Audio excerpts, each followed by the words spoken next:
Right, so we'll start this conversation, and our main focus is to deepen our understanding of the model that we have as the Organization Leadership and Development Network, and to strengthen the community as we try to build or co-create a community of scholars, a community of practitioners who are values-centered, and creating a professional network that is not only centered on people getting certificates, doing some funny programs for the sake of programming, but to engage in candid conversations and to hold each other accountable for our growth as individuals, the growth of the institutions that we represent,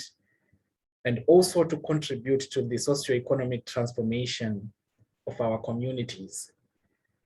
So conversations like this, as they are centered on strengthening this community of scholars and practitioners from across the globe, are quite fundamental. And allow me to highlight that we are living in an environment where professional bodies have nice mandates that are written on their office walls, and they create nice plaques to demonstrate their missions and visions. But what is happening on the ground is quite worrisome across the different disciplines that different professional bodies represent. And the advent of technology as a result of COVID-19 has facilitated an upsurge in the number of professional communities. And the need to deepen those communities around being mission critical is something that is quite fundamental. On the African continent, which is where most of us are, professionals are so attached to professional bodies simply as a result of as a need to get some professional certificates. And when they get these professional certificates, they contribute absolutely nothing to the growth and development of the professions that they will be representing. So we are coming in as an independent professional body to say, we need a group of professionals, even if we are 5 professionals across the African continent, who are driven by the mission to lead socioeconomic transformation, the development of interventions that will sustain our communities and transform our organizations, is something that we really need to pay attention to. So I'll run briefly again as a reminder to the mission that we represent as Organization Leadership and Development Network. And each and every one of us need then to assess their role and contribution to the professional community, and how we are going to deepen the field that we represent, the field of organization development, its values and its practices in our different areas of engagement. So I'm going to talk briefly about our membership model and the Learn OD approach. And then we'll touch briefly on some fundamentals of organization development, which is the field that we are representing as practitioners and consultants in our different countries. And the whole idea being to mold a different caliber of consultants and practitioners for the African continent and for the globe. And that's one thing that we need to reflect on as we go through these conversations. We have these institutions, they have quite a number of distinguished scholars, distinguished practitioners and consultants. Most of the consultants who are working with these institutes and associations consult for Fortune 500 companies. They are not just professionals or consultants by title on LinkedIn, but they are consultants and practitioners based on what they do and who they have become. And as OLDN members, and we are building ourselves as practitioners, the call is to position ourselves as a unique breed of consultants and practitioners emerging predominantly from Africa and leading socio-economic transformation.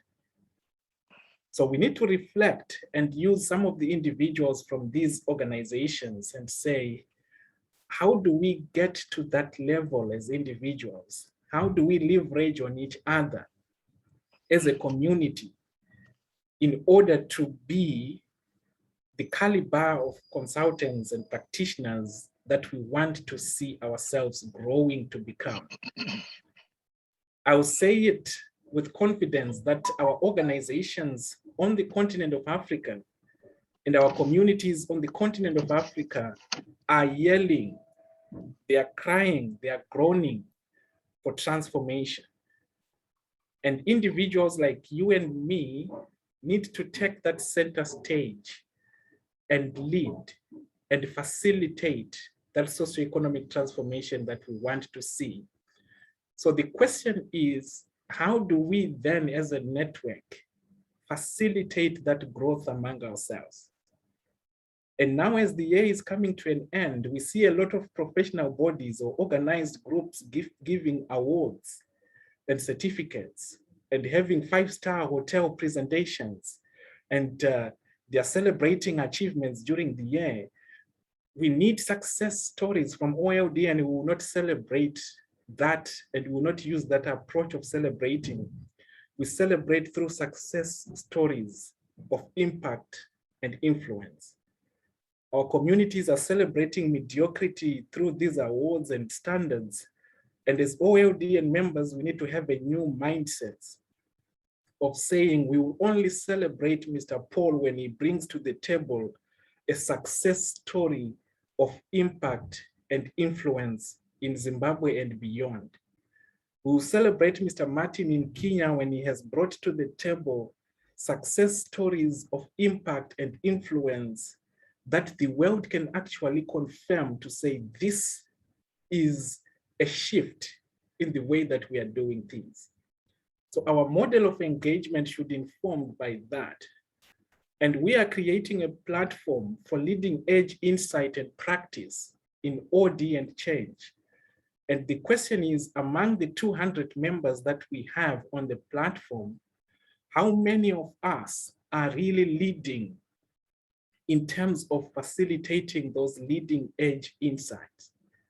Are we not just becoming an ordinary community of professionals and scholars with our nice titles, doctors, PhDs, and consultants and practitioners, but on the ground, we are just pursuing some of these just to survive activities without actually facilitating real change and real transformation? So as we create platforms for engagement, we need members or a group of practitioners and scholars who will advance the need for insight that is development focused and that is transformation centered. As we celebrate a lot of professionals in Africa, and I take for Zimbabwe, for example, if we are going to put that in percentage terms, how many people are going to receive awards during this period of September to December? Maybe 10% of the population is going to be getting awards and all these national awards. But on the ground, we don't see the transformation that we really need to see in our communities. So we need to facilitate conversations, and we need to be leading in Africa and outside of Africa as a new breed of consultants and practitioners who are development centered. So we have these defining values as OLDN, global intelligence. And the question is, how are we empowering ourselves as OLDN members to be globally intelligent? What are we doing? What are the success stories that we have as members of the community to say, I am demonstrating that global intelligence? Are we not just putting that on our walls and say this is what defines us, when in actual fact, none of us is demonstrating that global intelligence and impact? Inclusion of ideas, disciplines, perspectives, and cultures in our organizations, in our communities, and in our societies. When can we get success stories of members in OLDN demonstrating that inclusion, so that we don't only talk about it, but we actually demonstrate it in our practice? Ongoing personal and practitioner development. What are the success stories that we have on the platform of people demonstrating personal and practitioner development and sharing those stories in a way that is transformational and that helps even future generations to appreciate continuous personal and professional development? Democratic and dialogic approaches. What are the approaches that we are using to engage in our practice? And are we sharing those approaches and demonstrating the results and the impact of that with the communities that we relate with? Networking. Yes, we have different groups that we are part of. What is the value that we are bringing to the table? To say, I am part of these 20 groups, networks, professional bodies, and here is the value that I have derived from being part of these different networks. Are we not just becoming ordinary in terms of networking and just building a database or a contact list on our mobile phones and on our emails, but there's really no transformational value that is coming from that networking? Our zest and desire in designing and delivering OD activities. What are the stories that we have 9 months down 2021 to demonstrate that impact and that desire? Are we igniting conversations in our different spaces? What are the conversations? What are the results that we have seen? What is the transformational impact and value that we have created in our different communities and in our different organizations?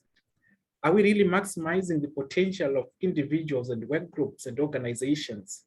Or we're just going through the routine of going to work, meeting with our colleagues, and in actual fact, when we are to bring something to the table, there is really no shift. There is no transformation. We have not added significant value to our interactions. So we need to reflect on these values as individual members and say, what have I done? What contributions have I made? What impact, tangible impact, have I made in my community, in my organizations, and in my different areas of engagement? And how can I support others in the network and beyond the network to be value-adding professionals who are not seeking for accolades and artifacts, but who are seeking for value creation and transformation? And I think if we have that mindset as professionals, and if the 2 or 3 of us on the network have that mindset, we will make a significant impact across the globe. And I'll pause for a minute to get comments and reflections and to see if what I'm saying is making sense. Dr. Dotun, I'll start with you. Just a brief comment as we proceed. You're muted, you're muted. Thank you so much. And once again, greetings to everyone. Thank you for challenging us again for the purpose of a member of OLDN, and in particular, how we enforce our existence, our values, and how we can actually put ourselves on that pedestal that is. To be honest, what I've just mentioned is what we find around us. And as individuals, we need to check out to be sure that we are not also victims of all these lip services and self-glory is being sorted after by many today. As we grow our, to be honest with you, I do private chat very many platforms, to be honest. And we chat from time to time. For example, Mr. Paul is here. Just on the day we had the project, before that time we chatted. On that same day, I chatted with Mr. Martins, discussing issues, discussing, intellectual issues, and quite a number of them. Even having that challenge now because the number is increasing. For example, you can see that we are having just 7 out of our 100 And so I think on my part as an active ESCO, I think what I think I should do more is we need to go back to that the initial clustering model. The clustering model seems to be working, and then we need to go back to coaching members too. I mean OLDN members too, so that maybe when we yes, we had some challenge in the past, but I think that shouldn't put a stop to that, so that our members are not just ordinary members. As number is increasing, we don't just have numbers. We want to have people who are actually active, practicing and living by the values of OLDN in their various workplaces.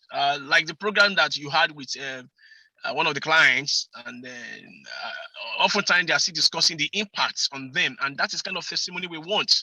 So if you have that kind of testimonies replicated across Africa, in no time we will have taken over, not just as OLDN, but as individuals who are co-creator of value. So I think you are on point, and it's a recall to reawakening, and then thinking back forth again, extrain ourselves and seeing how best we can put ourselves in the proper perspective, and align with the value, the visions, and the fundamentals of OD and OLDN.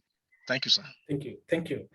So we are living in an environment where most professionals are just ordinary professionals with nice certificates and nice titles in organizations.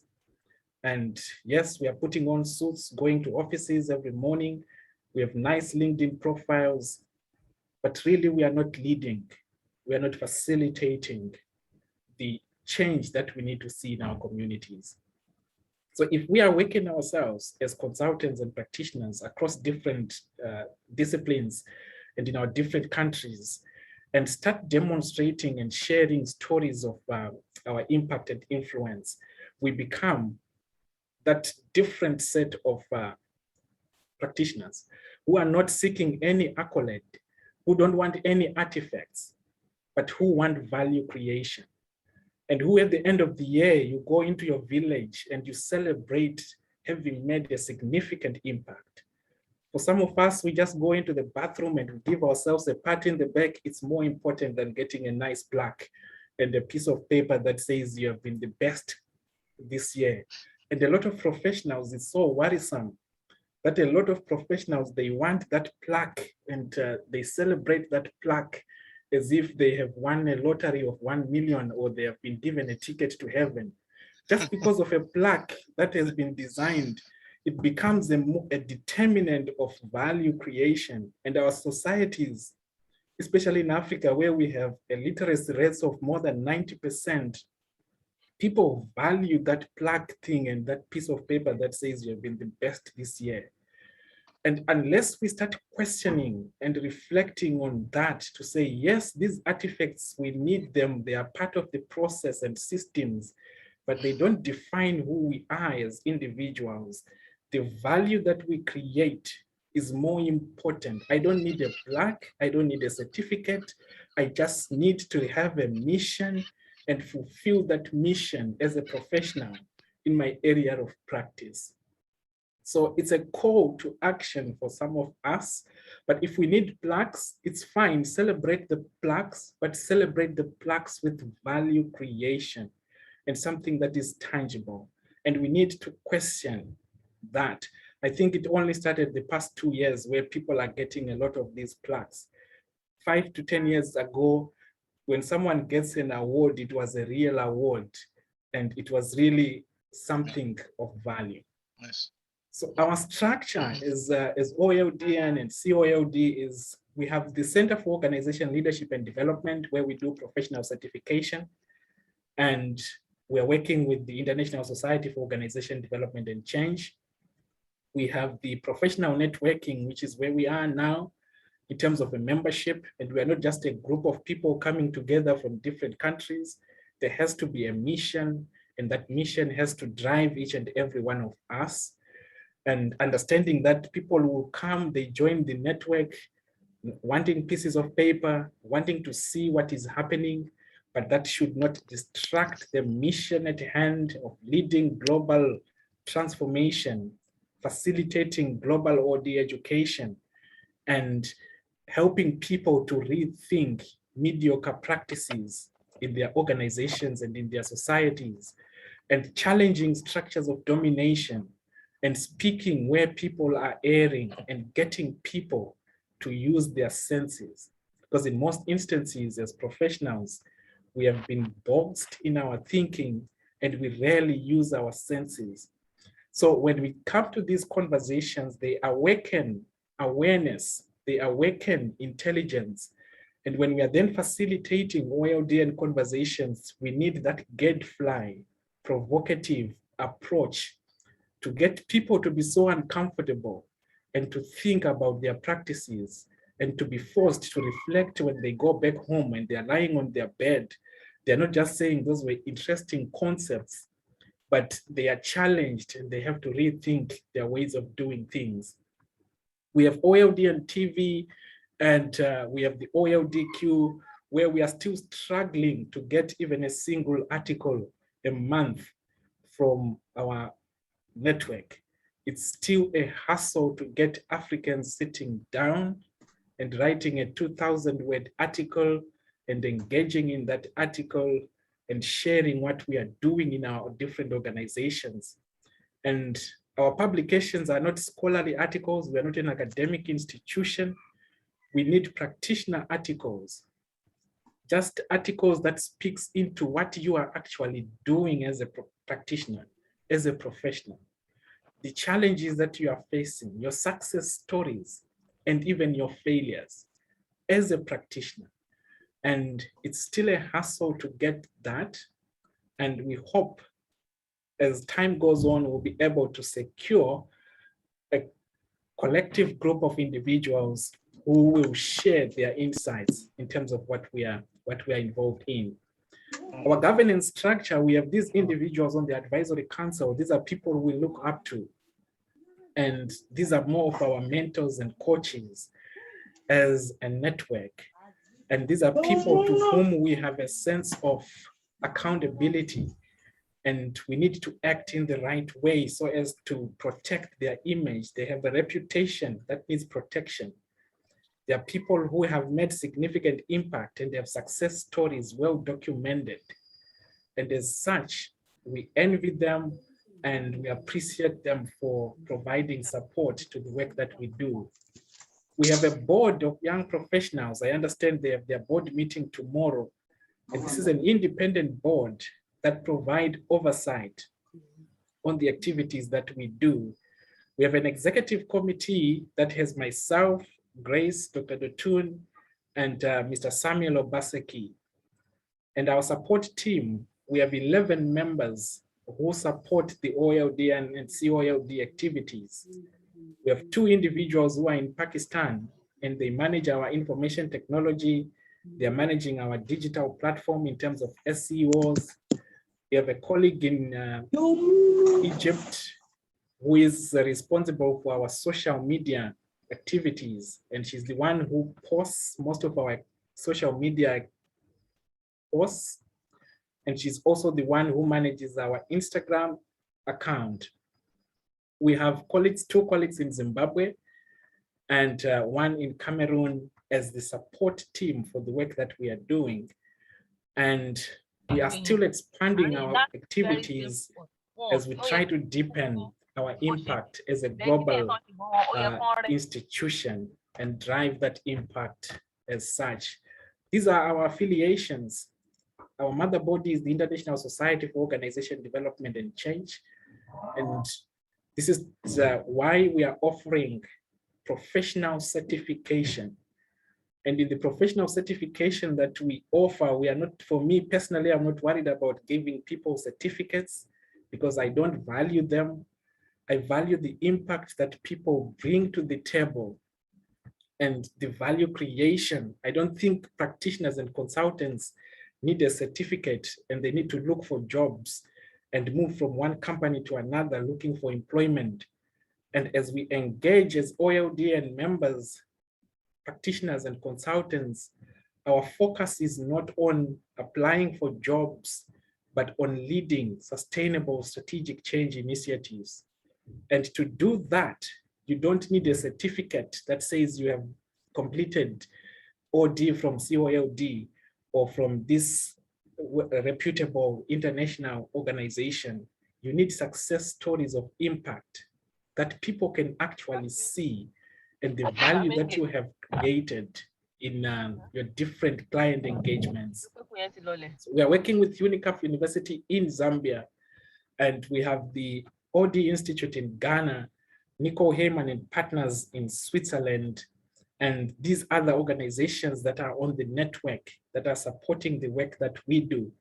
And our model would want to see a group of institutions coming together and co-creating sustainable models, 21st century models of leading organizations, communities, and individuals. We need institutions and groupings that come together and help people to escape from their mean estate of just being ordinary, just being a professional and loving titles and artifacts, loving that job, that next appointment, and being part of that hierarchy. We need a new breed of professionals who actually create value wherever they are and are not worried about pieces of paper and plaques that the majority of us are so much accustomed to and are looking forward to be getting year in, year out. And I'll pause for a minute and get some feedback and comment if I'm aligned in terms of sharing our model as OLDN. And I'll go to Mr. Martin in Kenya, a brief comment there. Sorry, Doc. Yes, Mr. Paul. If I can come in, because I'll be driving shortly, I might have disturbances. What I wanted to highlight is the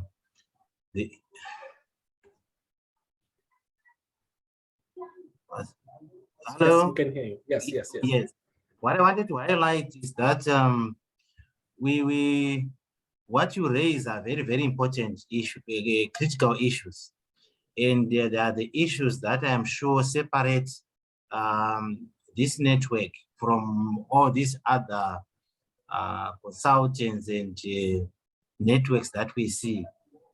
I like the issue that you raised, that certificate is a paper, but what you do, what is behind the paper is what is important. And what it calls for us is then to really put into practice all what we acquire in terms of OD. And this must really be seen in what we do in transforming our communities and wherever we live. So I think this is one thing that has touched me, and really through HRN4, would like to drive that home and make sure that the message just comes home, and really, yeah, the OD way is the way. Thank you. Thank you so much. So rethinking and helping our communities to say, yes, people need certificates, but we should not place so much emphasis on the piece of paper that people get, but the value that people create. And until and unless we start having conversations about value creation as a network, we are just ordinary and we're just going through the motions. If we are not getting conversations that speak around what Mr. Martin is doing in Kenya and the value creation, and we elevate whatever he's doing in Kenya in our different countries, it means we are missing it. We don't really understand the need for professional networking and how the models should work. Whatever Wimbai is doing in Zimbabwe, if we are not capturing that as a network and elevating what she's doing there and ensuring that the value is being created and we facilitate more conversations around that, then it means we are just becoming an ordinary group of scholars and practitioners, and there will be no much value creation at the end.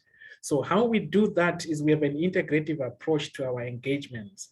And this integrative approach is to try and ignite insightful conversations and getting people to elevate and amplify their awareness towards real transformation and real change in our different engagements. In 2020 to 2021, we had 55 conversations. We organized guest sessions, member information sessions, and networking opportunities and workshops, annual masterclass, the OLDN awards, research, advisory and consulting. All these are interventions to try and position and profile the members we have on the network. And when we have a conversation that is being led by Dr. Dotun, the key question is, what are the other members doing to elevate and support that conversation in such a way that the world appreciates Dr. Dotun's philosophy and mindset around a particular area? What are we doing in our different countries to profile individual members?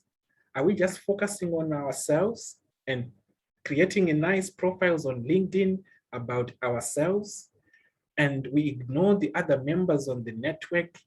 If we are still using that approach, then it means we are merely ordinary professionals who do not really appreciate value creation and networking at the core of it. So our approach should be centered on supporting each other, amplifying what everyone else is doing, and creating spaces like what HR Rendezvous is doing, creating spaces for others to flourish. And when those spaces are created, we need other members to rally behind that initiative and amplify the strengths of individual members. That's how professional bodies will start adding value and profiling each other. But if we have an HR Rendezvous conversation attended by Bondle, and only 2 individuals are in Bondle's network, it means that conversation is not going to create any value to Bondle. It's just going to be a conversation that ends on that particular Zoom room. But what are we doing to amplify the many voices that we are connected with? When we have Bondle's presentation and 200 members on OLDN network text that presentation, share it in their different networks, and elevate her mindset, it means we position Bondle for impact in her community and in different parts of the world.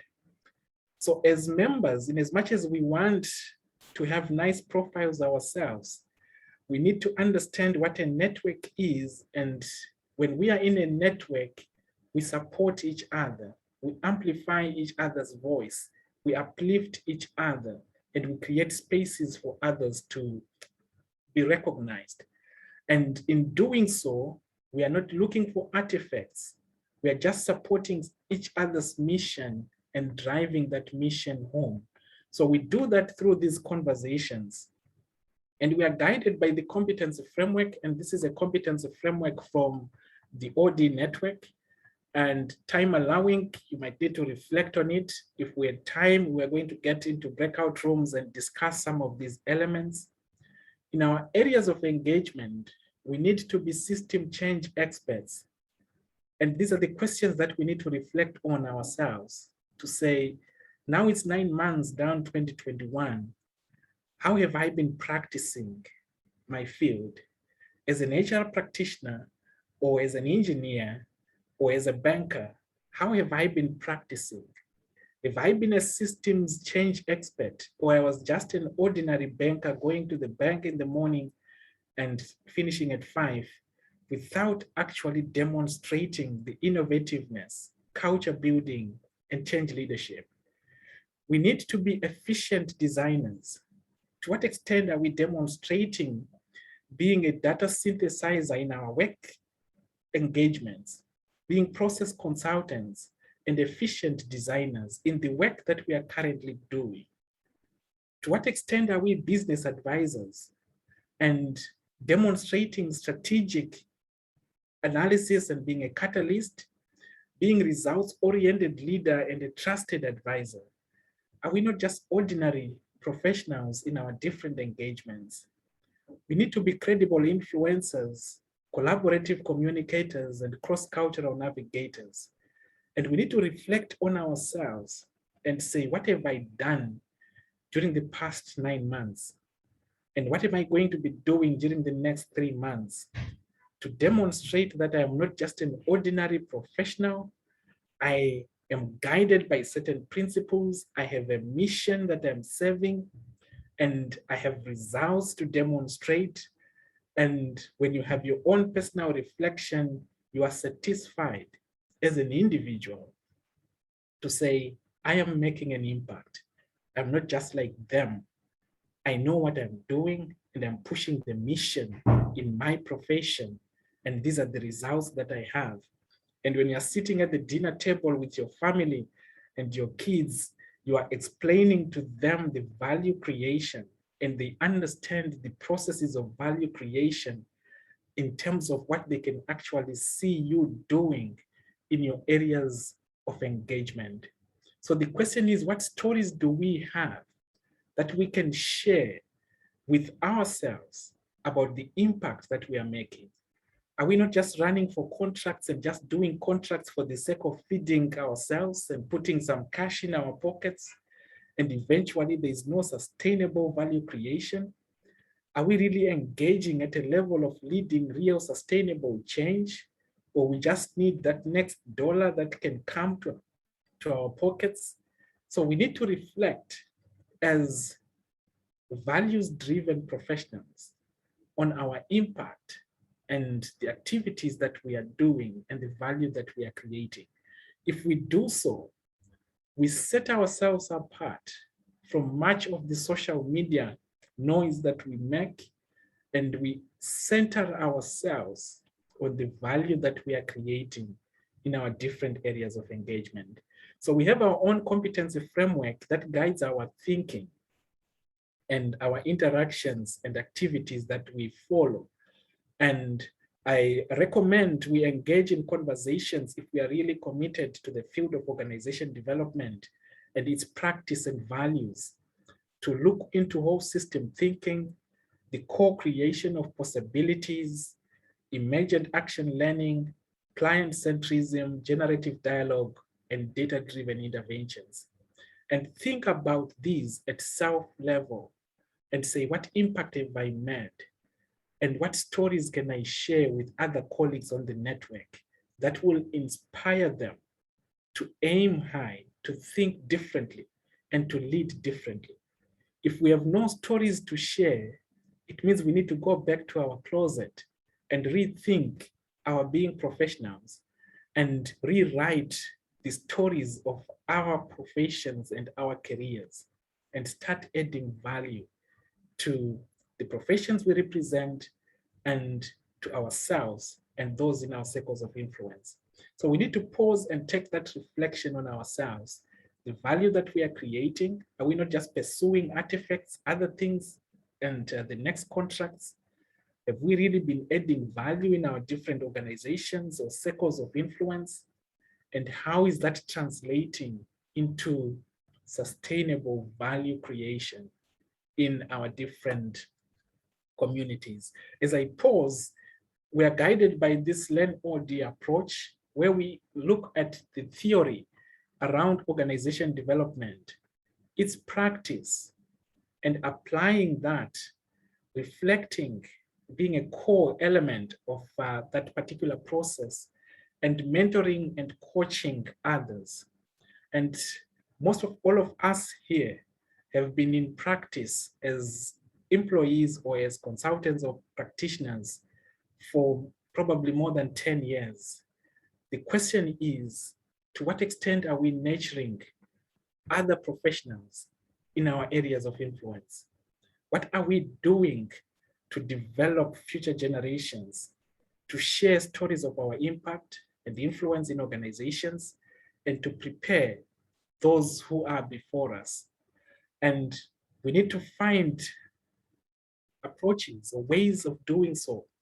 We will not all of us create platforms like HR Rendezvous, but in our own way, we need to have approaches to nature, other professionals, and we need to share those stories. And as we share those stories, we lead in terms of sustainable value creation. I will pause for a minute as I get a feedback, and then we'll proceed. Can I go to the ladies? Tsitsi, are you there?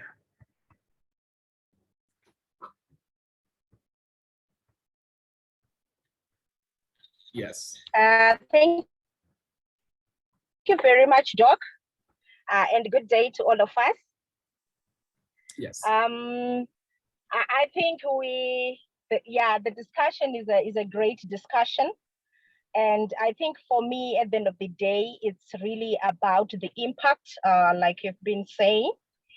So maybe around what you've just said, the issue for me have also then been, how do we ensure that the conversations are not just conversations? The Zoom meetings are not just Zoom meetings where we just air our views and probably everybody in there celebrates that these are great insights. What kind of framework can we put so that whatever issues that come or whatever, then there's that practical follow-up to whatever could have been discussed. So for me, I think that's really the issue. And also the issue of mentoring that you're saying. I think as a network, there's that component, but I'm not sure whether it's the mentee or the mentor who has to be more offensive in terms of pulling the other. Because I'm thinking one of the reasons why sometimes people are not that active, it's not that the mentoring is not there, but I think there is a need for some level of pulling that needs to take place. So I don't know how best that can be done. Yeah, and then about the articles that you mentioned, yeah, I think it's a brilliant idea, but I think it's something that we need to continuously make noise about, really encourage people constantly, because it's an easy culture. But I think I want to believe that many would want to, write something, and especially if that component that we're talking about, that these are not really academic article requiring a whole lot of researching, referencing, and all that. And there are 2,000 words, this is pretty, very, very small. It's a very small article. So I'm thinking we need maybe a way of really making a lot of noise on the platform in terms of encouraging people to write. Maybe that way we'll be able to get more articles. So for me, I think that's what is in my mind. But also to buttress what you're saying, I think as OLDN, our brand is in what you are saying. So despite the fact that we might not probably have as many people catching on the vision, embracing the way we do business, we need to stick to that, because for me, that's the brand, that's who we are, and that's how we operate. And we should stick to that. Over time, I'm sure people will begin to appreciate us that way. People will begin to know, even members who have come maybe for different reasons. The more we continue to be who we are and stand by what we believe, I think that's the way to go. We need to stick to that. We might be few, but I'm sure we are enough a force to drive what we're doing. So yeah, that would be my contribution for now, Doc. Thank you. Thank you so much. They say the fewer the merrier, and I think we have made significant impact, and we are recognized not because of any artifacts. We are recognized because of value across the globe, and the few who we have who are catching up the mission and vision seem to be really pushing in line with what we want. In terms of conversations, one thing that I want to recommend is when I'm going into a presentation as Justin and I'm invited to speak at the Organization Development Network, I should have my own personal objectives, why I'm going into this conversation. How does this conversation help me as Justin, because I'm not the Messiah who goes around preaching to people just for the sake of going out there and making presentations and nice speeches and all that. You need to connect everything back to yourself in terms of who you are becoming as a person. So when you're then preparing a presentation, that presentation is connected to your personal ambitions and your future aspirations, where you're taking yourself to as a professional or as a consultant or as a practitioner. So as I go into the OLDN network with a presentation, I should know what I want from this particular presentation in that particular market. What do I want them to learn from the content of this presentation? But what do I want to derive from that presentation myself? And that should then inform how we are going to engage before, during, and after that particular presentation, because it's anchored on clearly defined objectives, and you push towards achieving those objectives. If you want to get a contract in the US and be recognized as a practitioner from Zimbabwe in the US, and you're going through that presentation as your entry point, it has to be crystal clear to you to say, I need to be recognized and to start getting contracts in the US as a practitioner, and I need to start working with this particular market. So as I make this presentation, I need to create those contacts. And I'm going to communicate this message in this way, so that I'm going to do these follow-up discussions. And these follow-up discussions should yield value. I have a global map that I have for myself to say I've made a presentation in India. And when I made this presentation, this is what I got from this presentation. This is the value that the presentation created for me as an individual. And I update those stories every other time. I'll try to share that screen of that global map. So when we are going into presentation, we are not just going there as teachers to make nice speeches and nice presentations. We are going there with our own careers and professions at hand. And that should inform the work that we do and the manner in which we are going to be making those presentations in those regions. And then the follow-up actions, you own that presentation. OLDN does not own the presentation. You have volunteered to make a presentation on a certain topic, and you have made that presentation. You have the responsibility to champion your thinking and your presentation. And OLDN will support whatever you are going to be doing with that presentation going forward. So the question is, do you have that plan in mind? Are we not just going into presentations, making presentations, and that's it? And we have no plan going forward. This is a map that shows the places that I have made presentations, the blue places, and I have a document that supports the stories around each of these places. In some of the places, it was just a presentation, I had follow-ups, and nothing really came out of it, but it was a good thing. I created 1 or 2 networks.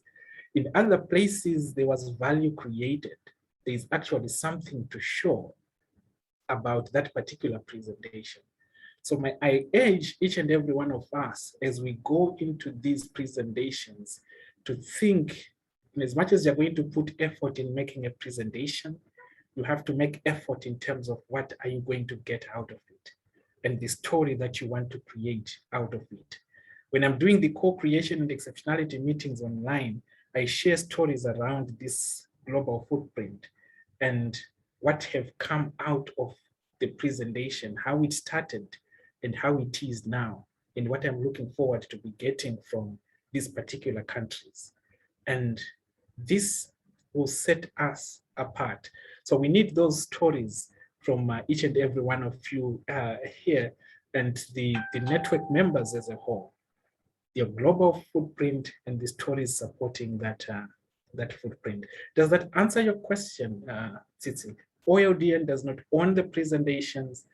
The people who present own their presentations, and they need to have a plan which they will share with OLDN to say, this is what I want the network to do to support me in this particular area. And then we channel that together. Yes. Thank you very much, Doc. Yeah, I think I now get the concept clearly. Thank you very much. Okay. Anyone else with the comment, Mr. Martin?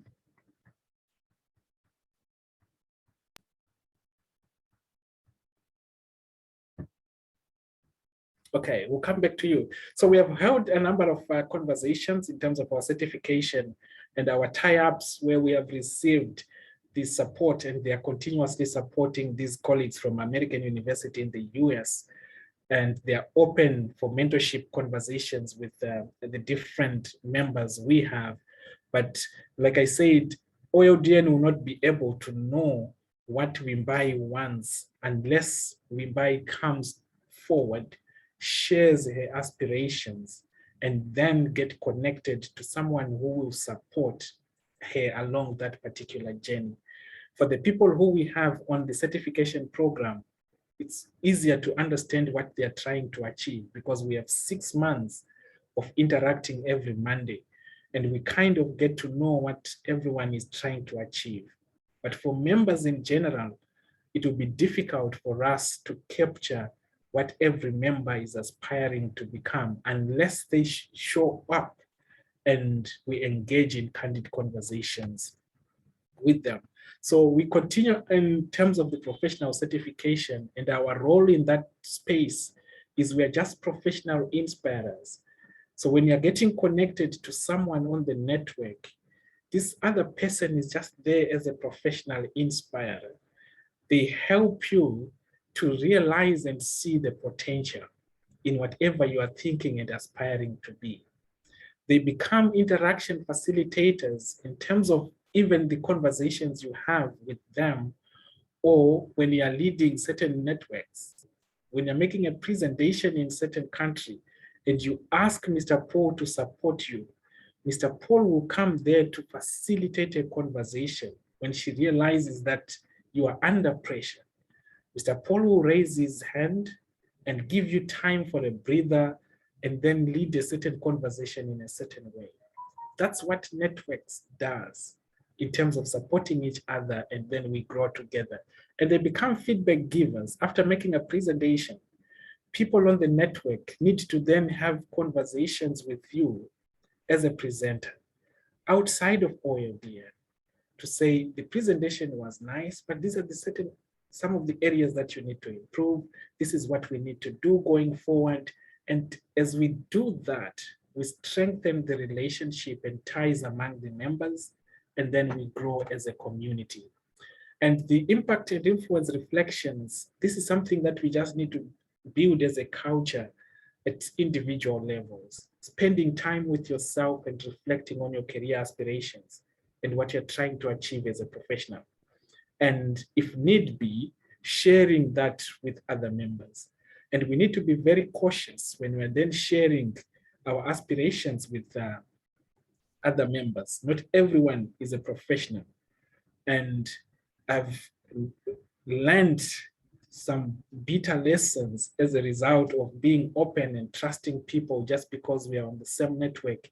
So I will share this information, and eventually you realize that you have done the worst mistake. So as we share information with others, we need to be very cautious. Who am I sharing this information with? And whatever is personal and confidential, we need to keep that information to ourselves and not get into comfort zones where we say, oh, we have been in this network together, so I'm going to trust this person 100% and I will share my proposals and whatever I'm trying to do with them. Most of the professionals we have today have questionable ethical practices, and we need to check ourselves and be cautious along in that area.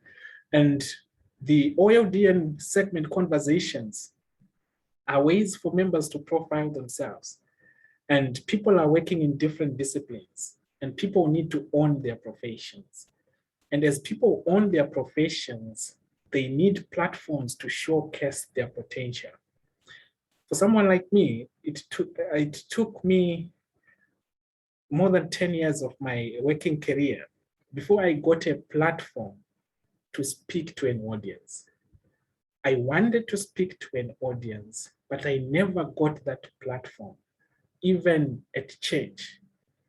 And most professionals have a lot to share in their areas of practice, but there are no platforms for them to be appreciated and to be valued. And when we come to a professional network like OLDN, we are saying we are coming with one mind, and no one is going to judge anyone. In as much as we need to be gadflies, the whole idea is to create a platform for people to start realizing themselves and sharing their insights and engaging in conversations.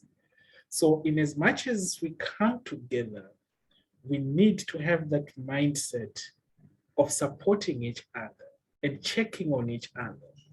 And as such, we then become value creators. So in our different segments, we expect a lot of conversations around banking, and it is people in banking who have to lead that conversation. OLDN will not be able to push every other segment. In as much as we need to see active participation, it becomes more burdensome if the people in that segment are not owning to the challenge of moving their profession forward. If HR professionals are not willing to say, let's group as HR professionals in this network and have a conversation and understand what you are doing in Zimbabwe and how the COVID-19 has affected you among themselves, it means we will not be able to achieve any sustainable value. But if HR professionals on the network, maybe are only 20 professionals, can come together, put heads together, and deliberate on a certain topic from different countries, it means the network is strong and people are embracing the mission. So we need to see more of these segment conversations around what we do. And the key question that is asked is, what are the membership benefits? And allow me to say, we can write all these nice phrases like any other professional body. They have nice phrases about when you join our network, this is what you get. Fair enough, we just do this as part of the process. Our main focus as OLDN is effective use of self in your areas of engagement. Forget about the nice phrases about all these other things that we can write and put on our websites to say when you join our network, you meet a lot of people and you have platforms to present. It's nice, these are means to the process. But what we really want from everyone on the network, for us to say we are achieving our mission as OLDN, is when every member is effectively using self in their areas of engagement. And effective use of self is relative. We don't have a standard to say, this is how every OLDN member should carry themselves. We are not guided by that model. Effective use of self is relative, and you define and determine what effective use of self is, in as much as we are guided by our principles and values. So we would expect each and every member who is on the network to effectively use self as an instrument for positive change. Read around the nice benefits, nice phrases we can use to say these are the benefits. It's part of the process. We have been taught this in graduate schools, and every professional body has these things, but in most instances, these things are not creating value. So the call to action here is effectively using self as an instrument. And the conversations that we lead amongst ourselves are quite fundamental to achieving that mission. And we are putting a lot of means to that end, having these conversations and all, because we are a social community. But what is more important is, are we challenging each other to effectively use self as an instrument?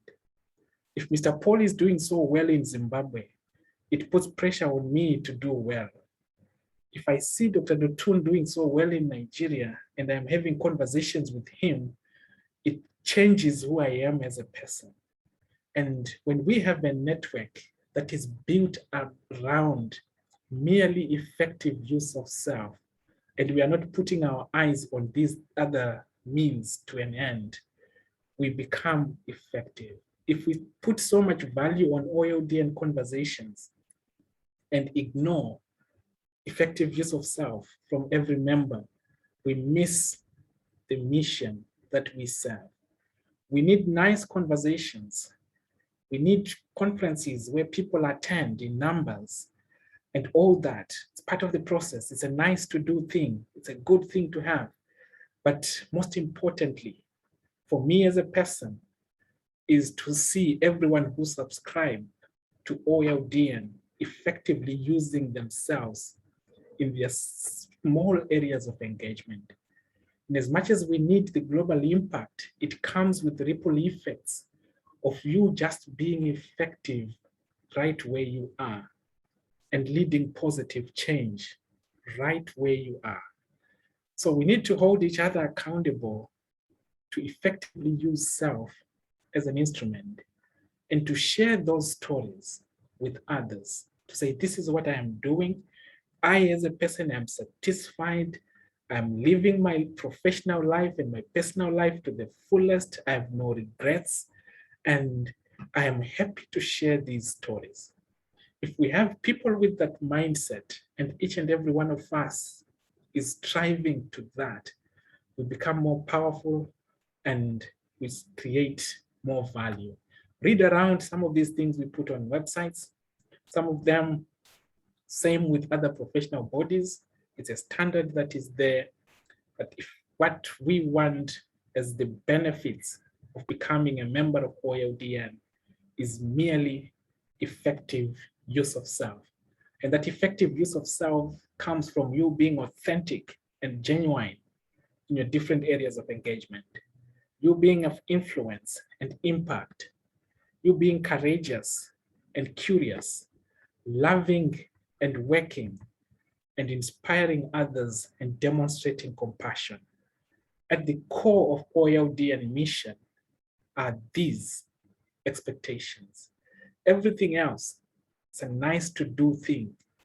It's a way of branding ourselves out there. But what is at the core, even if we don't do monthly conversations, even if we don't do annual conferences, even if we don't do workshops and seminars and certifications, only if members of the network can use themselves effectively for positive social change, we will have achieved our mission and we will make the impact that we expect to see as a network or community of scholars and practitioners. So if there's anything that you need to capture from this conversation today, is to put your eyes off the nice to do things that we do as a network, the marketing things that we do as a network, and center yourself on effectively using self as an instrument and leading change in our different areas of engagement. We have these CPPDs on my OLDN portal, challenging people to constantly reflect on themselves, assess their performance, and see if they are progressing in their different areas of life, and having peer conversations with others around their impact and influence. And we would need to see more of that happening on members and sharing those stories to say, in terms of my studies, this is what I have been doing.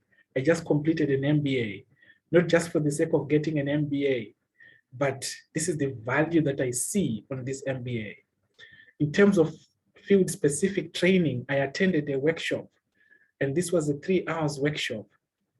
It was not a nice to do thing. It is connected to what I am striving to become and the impact that I'm trying to push in my communities, and you create success stories around that.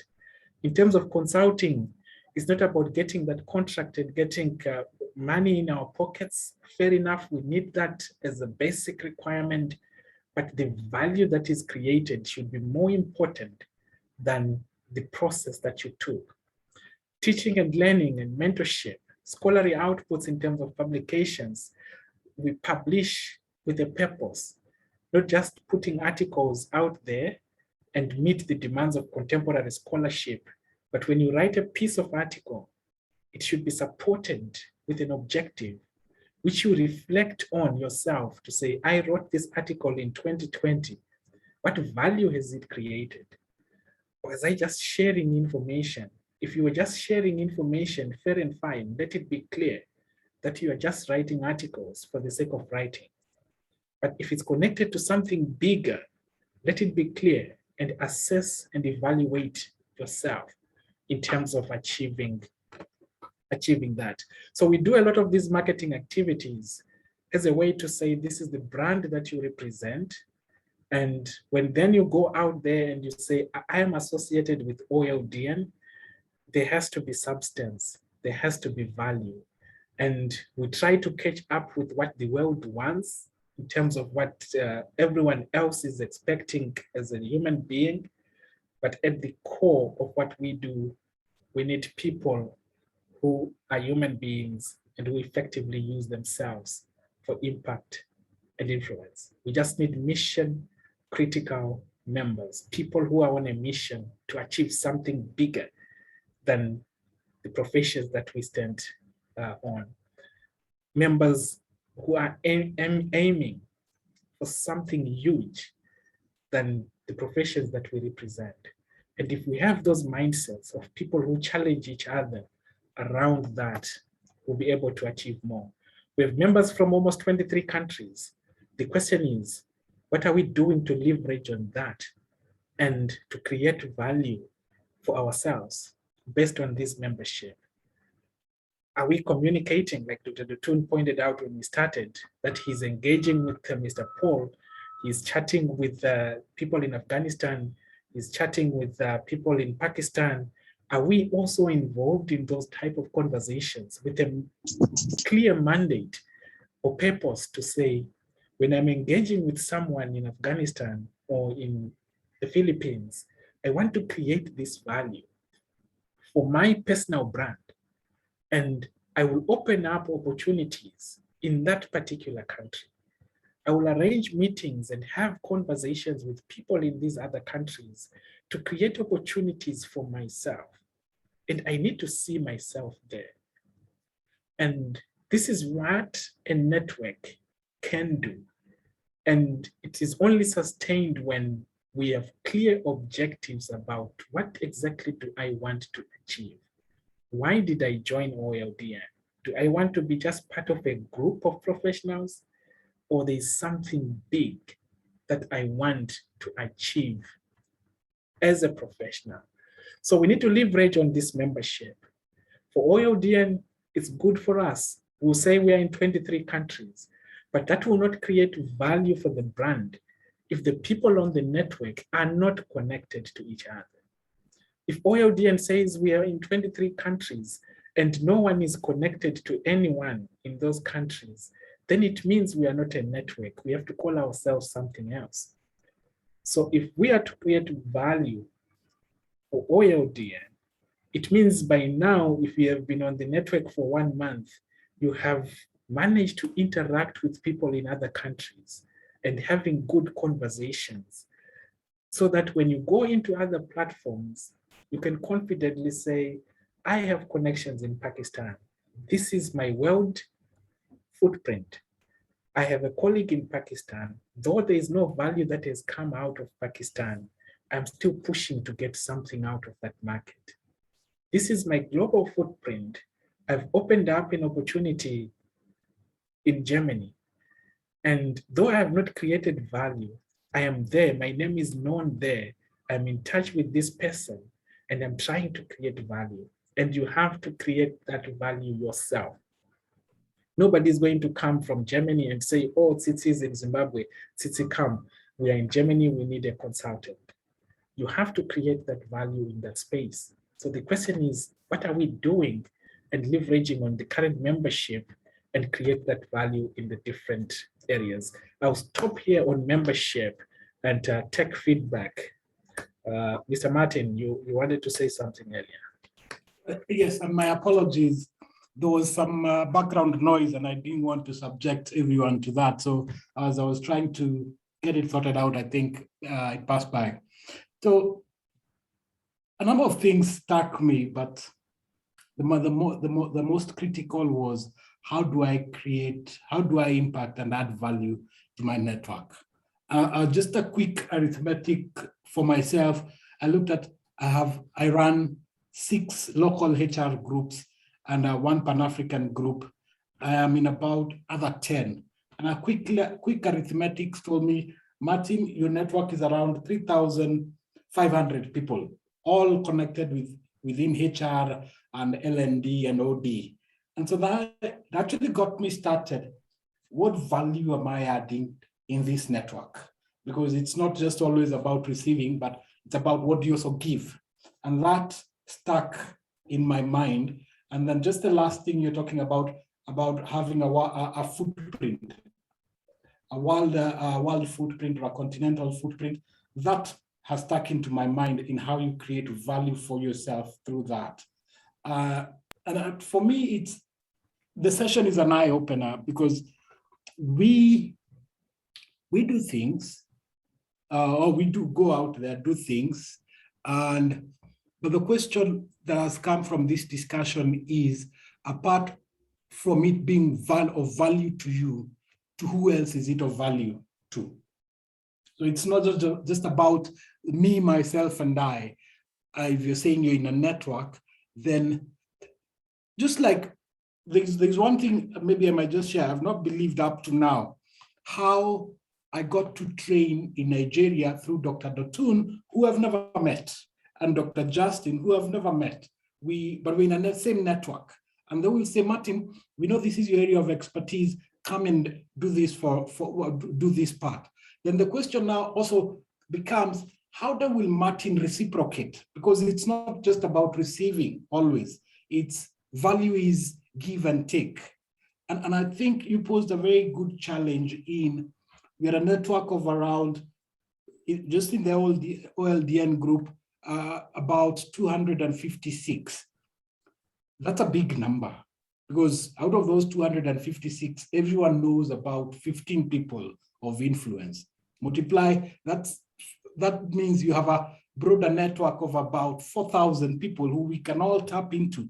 But the question becomes, what are we doing about it to generate value for ourselves and for others?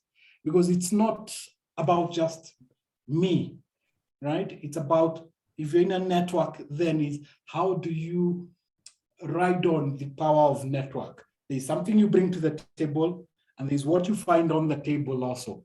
So, and I think that becomes the key challenge. How do we, I forget the right word, but how do we optimize networking and the networks that we have so that we are creating value across the board? Well, like for me, and I think when I was looking at it, I was like, okay, when I did the Pan-African HRE conference, it was purely, it helped me create a network. I think that's how I met Dr. Dotun, that's how I met you. And that group is still there, and people are still having conversations, right? But then the synergy of that team has not yet been reached to its full potential, which has made me relook at all these networks I have, and I'm asking myself, what's the value of them? What more value can they have? And not just people discussing about what happened today, or what was in the news, or what we are doing wrong, but look at how can we do what we're not doing right? How can we do it right and leverage on this? In 2019, if you told me, Martin, you'd be speaking somewhere in Zimbabwe in a conference or in Botswana, I would have told you, well, you must be out of your mind. Even bearing the name High Performance Africa, I would still have told you out of your mind. But then here is an opportunity. We are meeting, yes, we're 9 people, but from various countries, right? So the opportunities are immense. It's just us putting ourselves there. And there's something I think we all need to get out of, which is what I got from the class we had last month about the consultant mindset. that if I go somewhere, I want to see how much I can get out of there without even leaving anything or giving anything. That needs to change, because then when we collaborate, then we grow. You just don't become an expert in your country. You become an expert around the continent, such that more people then can hear what you have to say. More people can learn what you have to teach. Each one of us has something to teach and something to learn. And that network provides that platform. Because like, I think I'm strong in the group. I think I've been extensively talking with him about banking and also priority in Zimbabwe, right? But then there's still a broader, those are only 2 people out of the whole group of 200 and something. So I think now this puts my head into another gear in like, what can I do together with these people such that we all grow together? Thank you very much, Dr. Justin. Thank you. So from this, we learn that opportunities are created. They will not come to us. And unless we take the first step to create those opportunities ourselves, then we are not going to go anywhere. So as professionals and consultants, since he posed a question in terms of these conversations and conversations, have we created opportunities for ourselves to get people to actually rally to us to say, you know what, there is Tsitsi in Zimbabwe, and Tsitsi is the only person who can help us in this. And then we know that we are being effective. So creating opportunities, and how are we engaging in such a way that we create opportunities? I think in most of our WhatsApp groups, there's really no value creation. It's just conversations, like we are in the bus and we are going somewhere and we're just exchanging ideas. So are we really creating value? And what can we do more as a community to create value for each one, for ourselves and for everyone on the network? Dr. Dotun. All right. Thank you so much, Mr. Martin. In fact, you actually spoke my mind, because myself inclusive, the network has a lot of opportunities, and not just opportunities, exposure. Network, I met you, I met Dr. Justin, I met Dr. Cornell, I met so many people, I met CC, and many people here. And that has given me, myself, a privilege of working on skill audit in Ethiopia, and working in Africa too.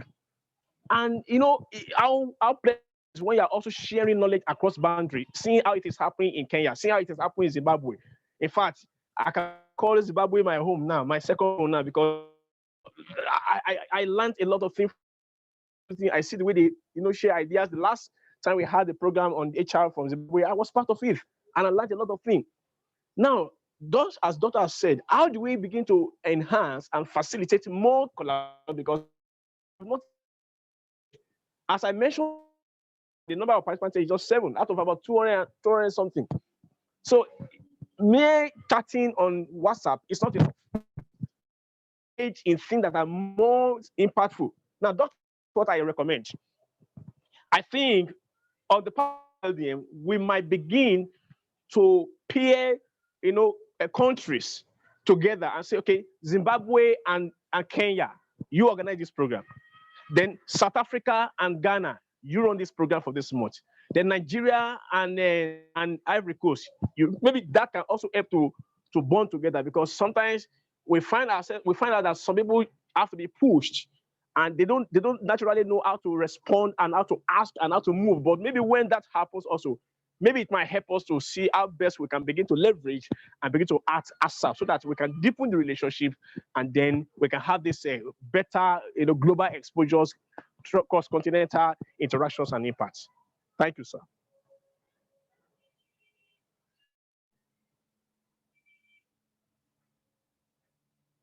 Sorry, we need those interventions. Thank you so much. In place, and people to engage, and people to say yes. to the initiatives and communicating the value that they want to create. Because when we started, we clearly stated the profiling of members for global impact and for global relevance. So are we profiling members? You'd realize that maybe only 10%, not even 10%, 10 or 20 people on the network are really on the OLD and COLD activities. But we need to profile 200 plus members. So how do we get to do that? And we need members coming on board and raising their hands to say, here I am proposing this program. I'm still learning. I'm not going to be at the forefront of this activity. I will be the last person to speak, and I will speak for only 5 minutes, but this is my idea and I need to be there. And when we do that, then we know the kind of coaching and mentorship that people require. Because we don't want a situation where Dr. Dotun imposes himself on Tsitsi to say, yes, Tsitsi, you need to come and I need to have a coaching and mentorship program with you, without Tsitsi opening up to say, I need to engage in a conversation around this area of my development. And then the pairing becomes effective. So as professionals, we need then to bring those ideas to the table. Instead, there are certain workshops that I actually force myself into just because I want my name to be there in that program, in that country. I write a nice email to say, please, I have to talk in this email, in this conference, and I need a slot because I know what I want to achieve as an individual. And I use that then for the profiling.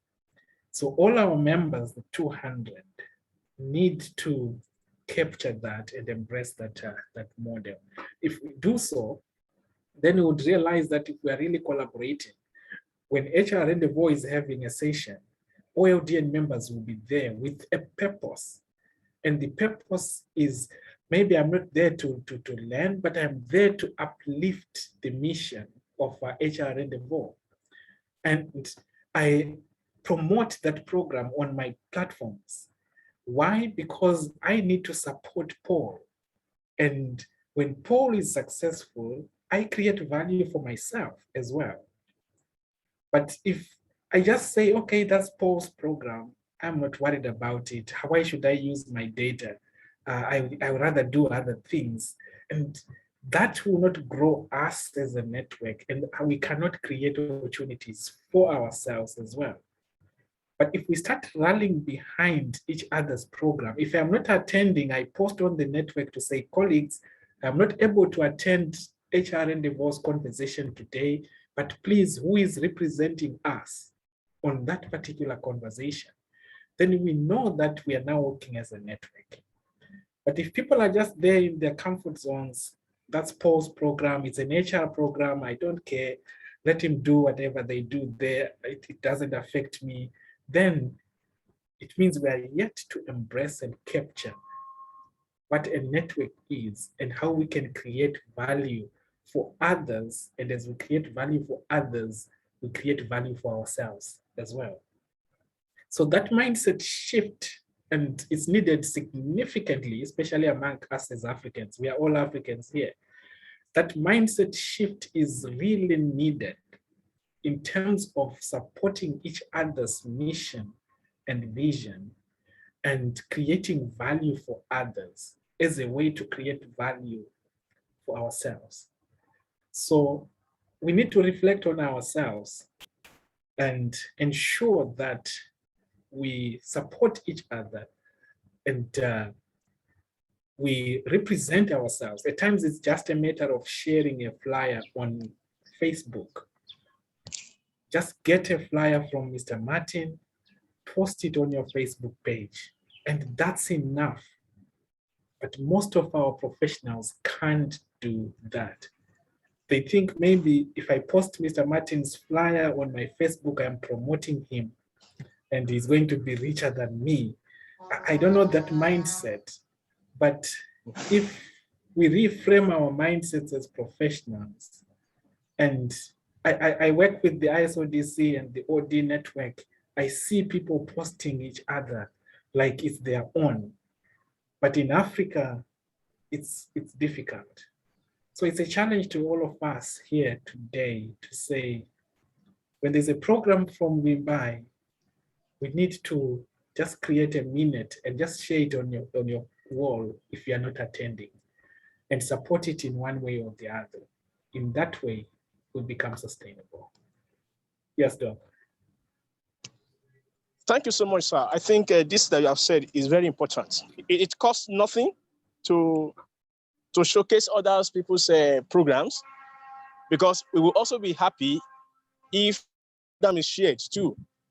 So why should we not be able to support each other, promote each other's? It's nothing. It takes less time to do that. We are not paying for it. Now I want to ask a question. As I mentioned earlier, is still have a number of turn in programs. What can we do? Carry out another opinion survey on our members to find out maybe are there programs like at that particular time that they are always available, so that maybe that can guide us, because we can't have our members engage in conversations like this, and that's why it's affecting the quality of their personal exposures and deliverable in business, in career, and otherwise. So what do we do, sir? Do we engage, an opinion survey again in our various countries, possibly? Because now I'm not seeing anybody from Nigeria here, and I'm worried. And Yes. Nigeria has almost 90 members, and that's really too bad. If you have almost 90 members and nobody's here, it's too bad. Yes, I think it cuts across all networks. I attended, I think you've attended some of the ISODC or the network workshops, seminars. The numbers are always like that. But there is a 10%, I think I indicated this earlier, there's a 10% engagement, people who are really committed to the mission. And in as much as we might try to push people, I think we need to start demonstrating value ourselves.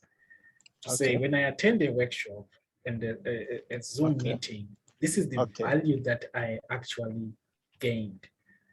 And we start attracting people based on value created. And that's the question that Tsitsi posed when she says, yes, conversations after conversations. What exactly are we doing with those conversations? And for people to then say, okay, I have to attend. If I don't attend, I miss out on something. In as much as we need to support certain people's projects and programs, there has to be value created and value communicated. And that's what people are. We are selfish beings. In as much as we want to hide from that, we are so selfish as human beings. And we need to admit that. And when we see value, at times we then attend. There are very few people who attend for the sake of, you know what, I need to support Dr. Dotun in his projects. Whatever he does, I'll create time. I can even just log in and do whatever I'm doing, and my name is there on the Zoom platform. And I'll come there for 2 seconds, I'll type a comment just to support Dr. Dotun, because this project needs to work. There are very few people who can do that. So I think the demonstration of value is more critical from where we stand, and attract people through value. Yeah. Okay, let's come back to demonstration of value. How do we make visible value? Because sometimes, for example, within my client's database, to be honest, 90% of my slides that I use in the last 1 year are drawn from the presentations of members of OLDN. I listen to them, I screenshot, I pick something. You will always remember that I always ask you, Doc, when are they sharing this slide? There's something to learn from somebody, not because I want to copy somebody's slide, but there is something I've not seen before. There's something I've not learned before. And then when I learn this thing, I go back because I am a consultant and I apply the same thing. I say, come, I saw something new. You can adopt this thing. And then I apply your own system and it works. few weeks ago, a client called me, said, you know what, it's like we're underpaying you. Can you increase your, I didn't ask for it. The client saw me, and I've explained this not once, not twice, not thrice, because, and then the one I could share on my various networks too, just as Mr. Matthew said, I do. We share so much. How do we now make it more visible to our members on the platform so that when they catch it, I say, oh, I could see this. Other than people say, oh, you are doing well. Oh, we want more than lip service. We want to see people actioning those things also in their own personal life. So how do we influence our members of OLDN on the platform? Thank you. That's where the stories come in, and that's where we need newsletters. Like in Nigeria, we can have a newsletter, and the newsletter is maximum 3 pages. 2 pages is enough for a newsletter, just to share those experiences and acknowledging where the experiences are coming from. And the purpose now here is you want to inspire others to capture some of these concepts and the significance of attending these conversations. So if we have a newsletter in Zimbabwe, 2 pages, a newsletter from Zambia, 2 pages, and from different countries, and there are different success stories about this practice, people will get attracted to the practice. But at the present moment, there is no story whatsoever about the practice. People have a lot of stories, and maybe they're keeping the stories to themselves. So how can then people be attracted to that practice if no one is sharing their experiences? So the more we share, the more we engage in good conversations. When I've used this material, and then I say I need to have a meeting with her and have a 20 minutes conversation just to reinforce her points, it motivates her to do the next presentation and to share more insights. But if someone shares a presentation, and definitely when you share a presentation, people will say this was a good presentation. That's social politeness. You can't say, no, this was not a good presentation. But when we started, we wanted to have that model that says, you know what, when Justin makes a presentation, let's analyze it and let's critique it. But then we stopped doing that because we want people to develop and grow. So we need them to find ways to say, oh, since you made this presentation, and I'm going to have a conversation with her, or send her a private message as a way to motivate her and to reinforce what she has said, rather than just relying on social politeness where people just say, this was a good presentation, good, well done, insightful, and all these comments that we get from some of them are genuine, but there's a way to do it that will then reinforce that presentation. Thank you, sir. Thank you, Dr. Yes. All right, we're bye.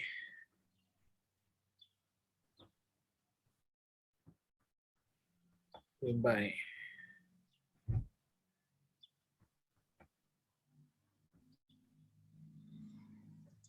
Okay, yes, go ahead. Hello, Doc. Sorry, I dropped off the call for some minutes.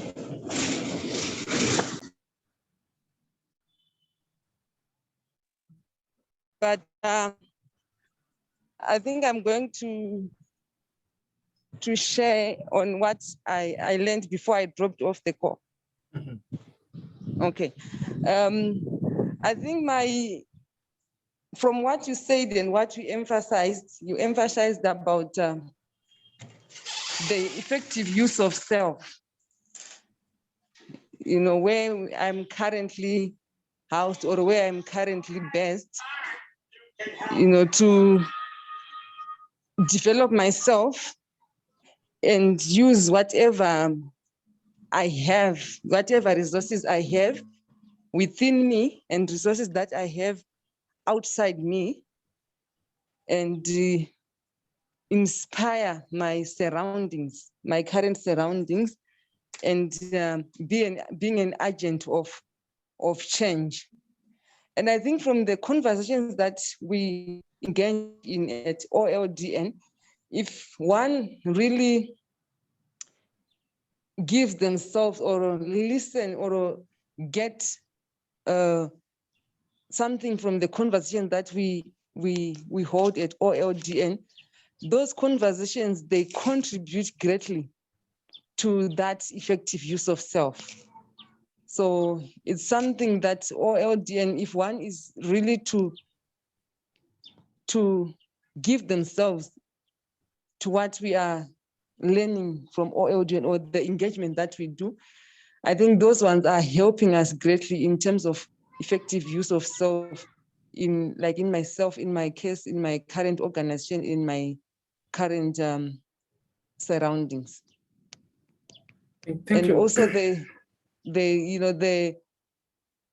the implementation of theory in practice, like you mentioned earlier on that, we may have certificates, but what is important is what we do with what we would have benefited or what we would have learned. Thank you, Doc. Thank you so much. And we would need documenting those success stories and use Wimbai as an example to say, this is what the transformation that has been there, and we need you to then mentor and coach people and share those stories around that transformation. It then demonstrates that as a network, we really are mission critical and we are striving for something. On Facebook, Mr. Cabello is saying, appreciate your comments, Dr. Dotun, and he could not attend because he's at work and computers are not allowed. Thank you, Mr. Cabello, for joining us from there. Madam Bontle.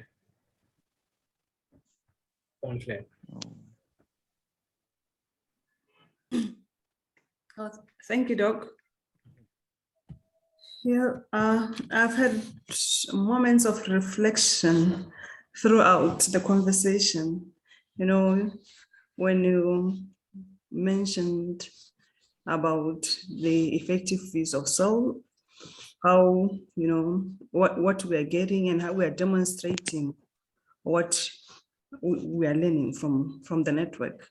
And I dropped a comment there about you advising us about the collaborative networks that, when we are here, it's I really appreciate that. It's very important to show that we are learning from each other and to collaborate with each other and in the different platforms and the different areas of engagement, so that we assist each other to grow. And yeah, that's a serious takeaway for me, because I know I've not really been doing very well in that area. Of course, yes, I've been participating in workshops, I've been participating in conferences, but on one-on-one basis, I've not really been active with other members of this network. So I think going forward, I'm just going to try and be more actively involved with others and learn from them. And learning is a process, and I understand this. It's going to be easier if I keep on engaging with other people from the different parts of the world. Thank you very much. Thank you. So those interactions are important. I remember Tsitsi attended some meetings when we were doing in Afghanistan with Mr. Hassan, and the case study is written, and Tsitsi is mentioned there as an international consultant who was engaged for that particular project. And it's now up to Tsitsi to use that and say, you know what, I don't only consult in Zimbabwe, I actually consulted in Afghanistan. And this is a case study. It's well written. It's there that she was there. And these are the photos of Tsitsi consulting in an Afghanistan project. And how then are you using that to position yourself there as an international? Because we have seen a lot of people, they want this international thing on their profiles. How are you then demonstrating that and showing the world that this is where I am? If Bonte starts engaging with Dr. Dotun in Nigeria, she can confidently say, I have a footprint in Nigeria. I support DB Consulting because I have conversations with Dr. Dotun And at times we engage around DB consulting, and Dr. Dotun can issue a letter to say, Bontrack is a consultant in Nigeria, and we leverage on those relationships and strengthen the connections. So thank you so much. Anyone with a comment? I was supposed to talk about the fundamentals, but because of our time, I'll stop here. Anyone with a comment before we close?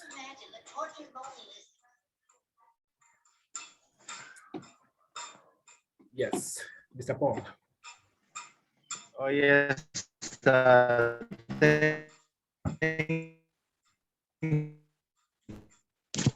you, Doc. I think this conversation has been an eye-opener, especially in terms of X, and also to be also giving out to colleagues in the network.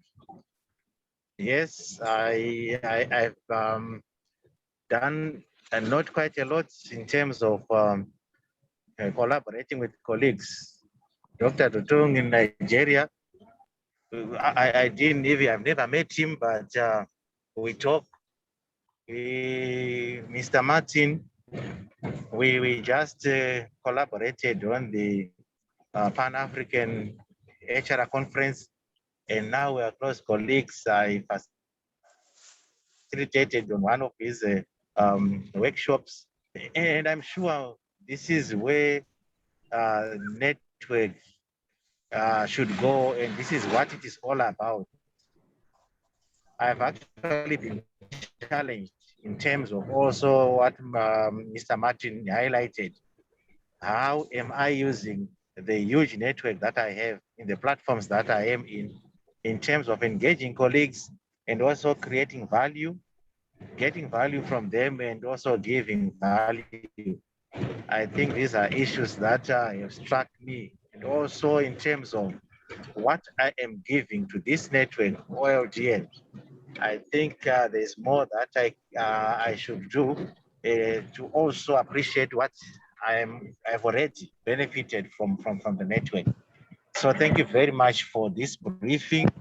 I'm sure, I've benefited a lot, and even though the better part of it, I've been traveling, but I've been benefiting as I've been listening through to what colleagues were saying. Thank you very much. The other question, Mr. Paul, is we would want to see where HR Rendezvous is doing and how it's going to be the HR platform for Africa and the world. And I think you leverage on the network as well, the different people in different countries. Okay, I think to skyrocket that. I don't know if I can add. Thank you so much. I thank God, thanks that Mr. Portu is here, because I have wanted to also raise this, that in order to deepen the Rendezvous HR platform, we also need to create our own link on the LinkedIn, so that can also facilitate more issues. That's what I intend to tell Mr. Paul. Thank you. We need to create it. Yes, sir. Yes, and getting the members to actually be there on that platform. So yes, Mr. Paul, we need to learn from that, and I think Mr. Martin has done that since 2019, and there's a lot that you can learn also from there. And how do we get HR Rendezvous as the HR platform going forward? Tsitsi, your hand is up. Yes, sir. Okay, thank you very much, Doc. I just wanted to make a comment in terms of the profiling that is taking place. And like you noted, I've been working in the Afghan case.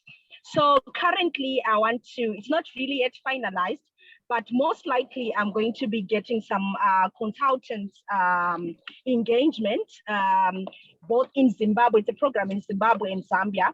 And I used that as one of the reference that I've actually done that and stuff like that. So I think these are great opportunities that we should grab, and they does actually indeed help us to profile ourselves. So that's what I just wanted to mention, to say that has actually contributed to me getting that consulting work.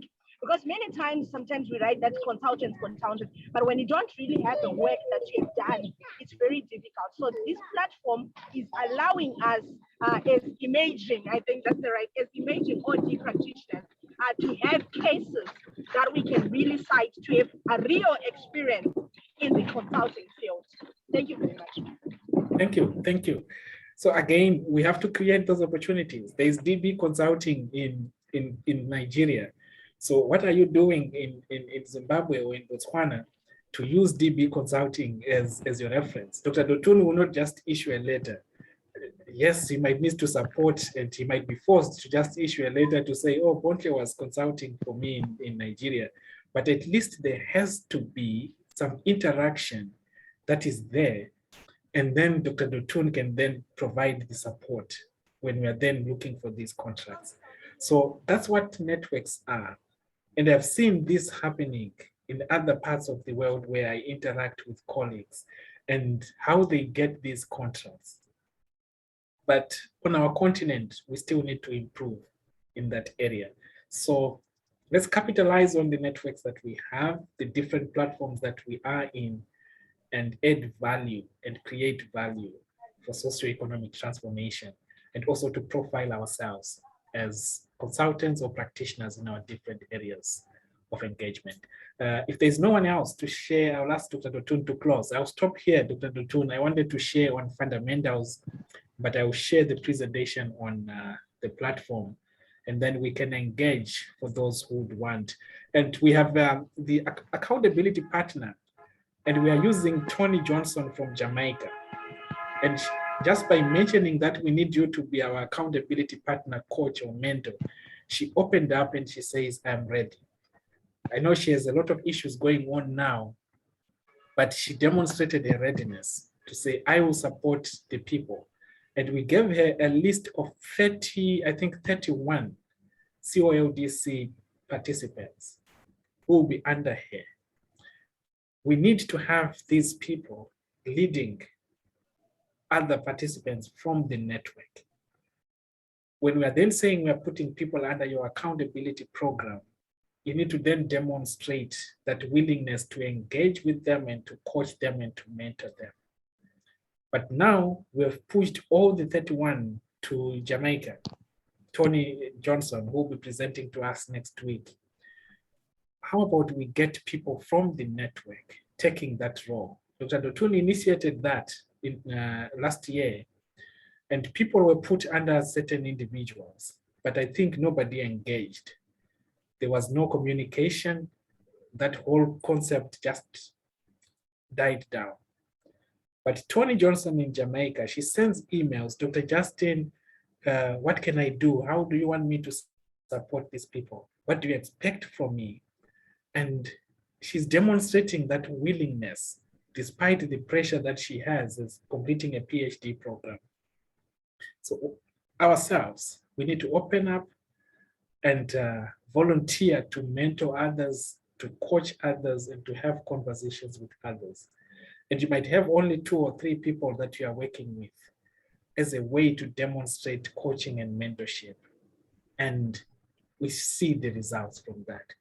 So we need more coaches and mentors on the platform, coaches without certificates, coaches without titles, but who actually coach and mentor other people without mentioning that I'm a coach or a mentor.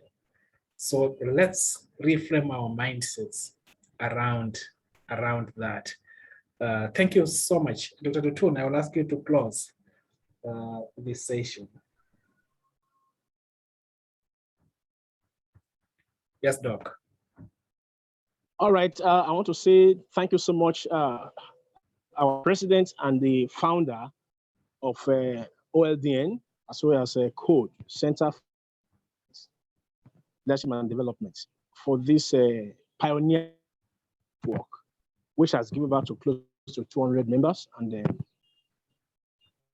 presence in about 23 countries of the world. We thank you for your constant reinforcement. Both members and the ESCOs are always assessed for relevance, in particular in the current world. We appreciate this information session.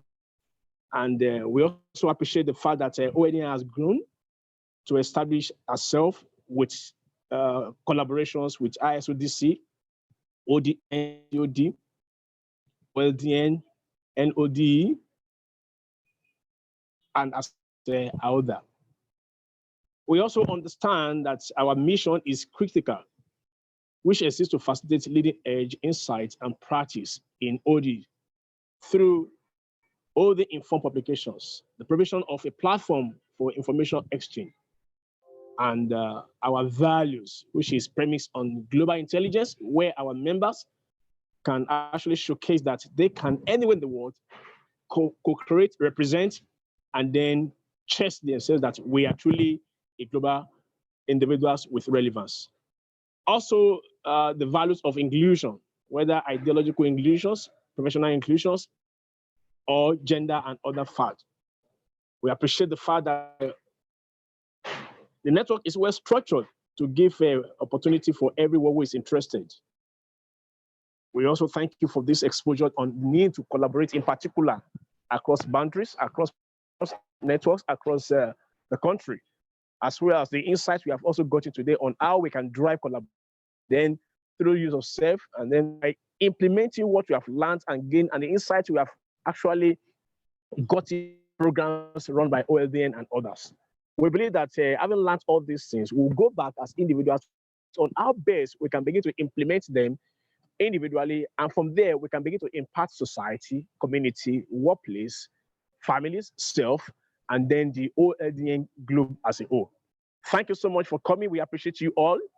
Mrs. Fumbai, we appreciate you. Ms. Sisi, thank you, Mr. Paul. Madam Buntu, we appreciate you. BPEC, we thank you all for coming. Please do have a fruitful weekend.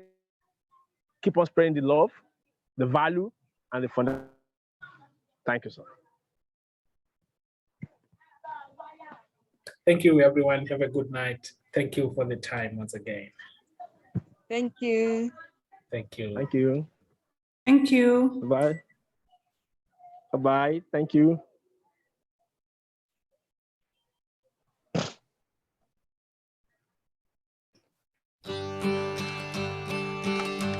Come gather round, people, wherever you roam, and admit that the waters around you have grown, and accept it that soon you'll be drenched to the bone. If your time to you is worth saving, then you better start swimming or you'll sink like a stone, or the times they are a-changing.